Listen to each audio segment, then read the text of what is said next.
Hi, my name's Evan, and I'm doing a quick video to summarize visas. Not the visas you use to buy things, but travel visas. They're a huge part of travel, especially if you're going to visit some of the lesser seen countries, and a lot of people actually don't know that sometimes they need permission to go see a country. What is a visa? Well, a visa is a sort of agreement, permission that you can come into a country. And on strong passports, like Canadian passports or like British passports, we oftentimes think we can go anywhere we want in the world. This idea that we just show up in a country and they say, welcome aboard, come on in, enjoy our country. But it's not quite like that. And in fact, there are a lot of countries, a good chunk of Africa and Asia. If you're Canadian, it looks something like this. And if you're on a British passport, it looks something like this. And there are different sets of visa permissions depending on what passport you're traveling on. Oftentimes, people on strong passports, like I said, think they can visit everywhere, but it's not quite the case. So there are three kinds of visas. Oh, by the way, one other thing. I'm probably going to say a lot in this video that's wrong. Everything I'm going to say I haven't really researched fully, but it's just what I've learned as I've traveled. Hopefully there's not too many mistakes. If there are, feel free to let me know. The first type of visa is what's called a de facto visa, or that's what I've heard it called, I could be wrong. It's just a stamp in your passport. These are de facto visas. They're the little stamps you get that say, hey, welcome aboard, you know, come on into our country. Oftentimes you don't have to pay for them. If you do, it's a small fee, really not a big deal. They're nice, you can show your friends. So that's usually what we get. After that, there are visas on arrival. So visas on arrival, like Nepal. Nepal requires a visa on arrival. When you show up in certain countries, they'll ask you to fill out some paperwork on the border. It can be time consuming and a little costly. They're not a huge deal. You might have to spend a few hours at the border negotiating paperwork, and sometimes like in Nepal, you show up in a remote border and the guards come out in their pajamas. Visas on arrival are not what I'm going to be talking about here. I'm going to be talking about the heavy duty ones. Pre-approved visas, or full visas, is what I've heard them called. They look like this. This is a pre-approved visa.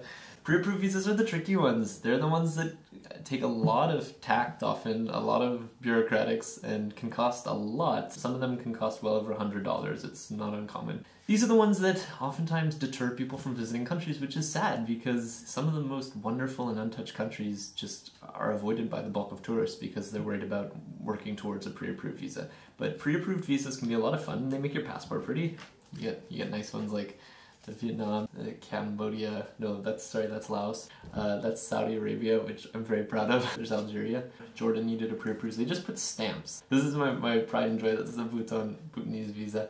And that one took me 14 months to negotiate. I don't have any in my British passport, by the way. This one I just use in the EU, but as a Canadian I usually get a bit of a better reception. So anyway, let's get started. How do you make your passport really pretty? How do you get pre-approved visas?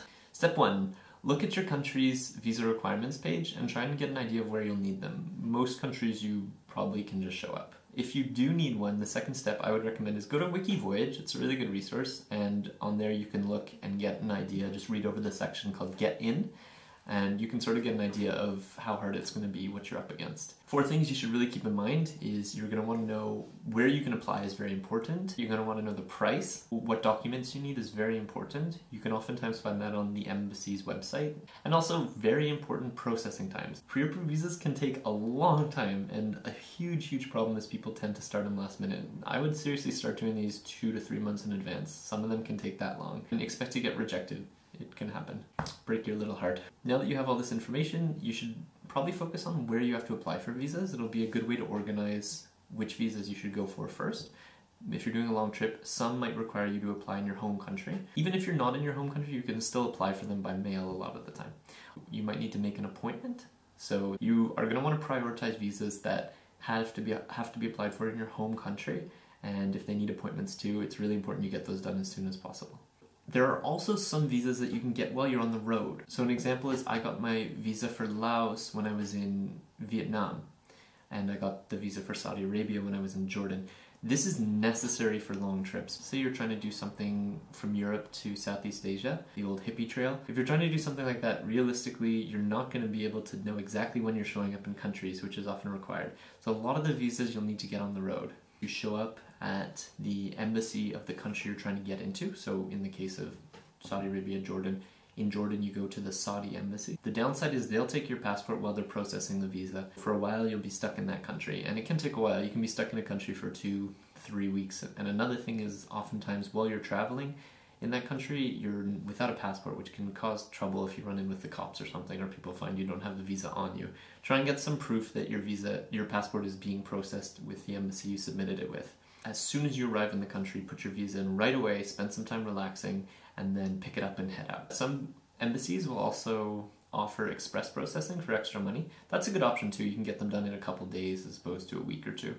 Okay, so I have a non-exhaustive list of documents you may need, and you're going to want to check with the embassy, maybe give them a call and ask. I have them over here, so I'm just going to be looking over there. First, passport, obviously, but not as simple as you might think. In the case of people with dual nationalities, it's oftentimes better to decide which one is going to be better received and also cheaper. So it's really worth checking that, looking into that. You're also gonna need passport size photos. Go to a photo booth and just get a bunch for when you travel. Let's say you show up and you need a visa on arrival, or you show up and you're putting an application in Vietnam to go to Laos or something.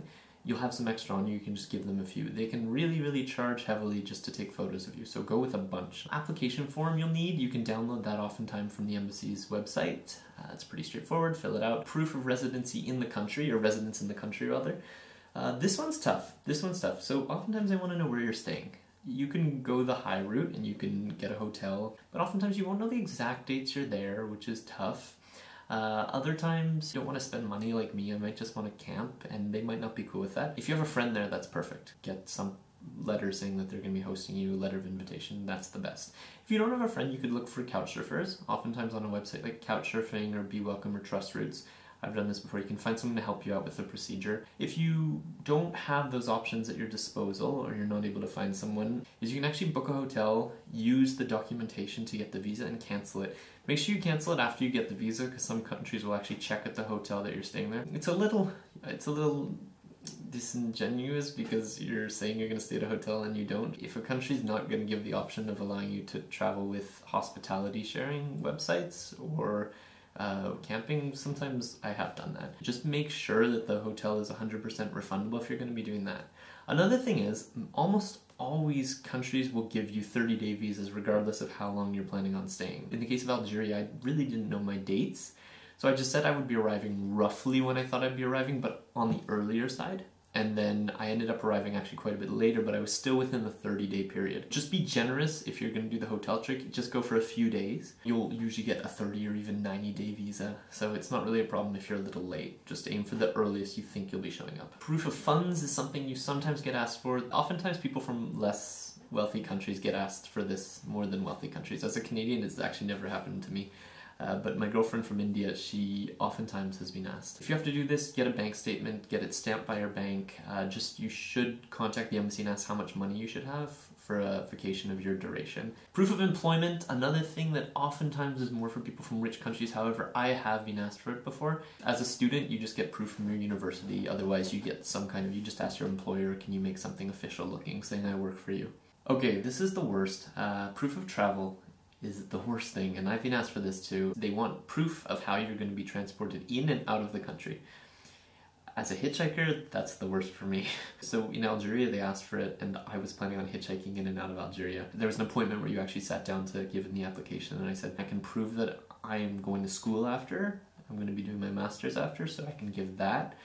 In Saudi Arabia too, I said, look, I have proof that I'm going to be coming out of the country later because I need to start school. They just want to know you're going to be leaving the country, really is what it comes down to. So if you can't get exactly what they're asking for, just say to them that you're going to be taking a flight later, you have some commitment. So you can kind of get around that one, but it's annoying. Also, always say to them you're doing a really simple trip, okay? So my girlfriend again wanted to visit me we wanted to do a trip around Europe. So we made the mistake of saying, oh, we're going to do this big trip from here to here, and it turned out to be a nightmare because they wanted proof of travel between every city we'd said. If you're going to do an application for a country where you're planning on doing a big itinerary, just say I'm going to the capital for a few days, and they'll give you a 30-day visa and you're free to travel and no one's going to care. But it makes your life a lot easier because you won't have to submit documentation between all the cities you're planning on visiting. Don't say you're hitchhiking if you're hitchhiking. That they don't take well to. They oftentimes don't even know what it is, which happened to me in Saudi Arabia. Travel insurance is the next one. Once again, this is usually asked for people from poorer countries, but I've also been asked for it. You can just go online and see what people are offering. I don't remember the ones I've used in the past, but you should expect to pay about $3-4 American max a day, even cheaper. Sometimes I think some companies can do it for 150 American a day or something. Letter of invitation. Some countries ask for this, actually. Have I ever been to? Yes, Bhutan asked for this. They wanted a letter of invitation. This is not too hard, but you really do need to have someone in the country if you're going to get this. Sometimes there are companies that will organize it for you. I think this is the case in Iran and Russia, neither of which I've been to. Or you can just try and find a couch surfer to help you out with it. I ended up getting some help from a Saudi Arabian to get in. Some places want an itinerary. That's easy, just make one up. Like, it doesn't have to be exact, just say what you're doing on each day. That's about it, everything I've been asked for, but you'd be surprised. Oftentimes there are things you won't expect, so really go through and call them and make sure you've got all the documents. Also present them really nicely, just make them very easily accessible, very nicely arranged, and paper clips and everything, because it makes your case a little better. If there's ever an instance where you're not sure if you need something, just throw it in.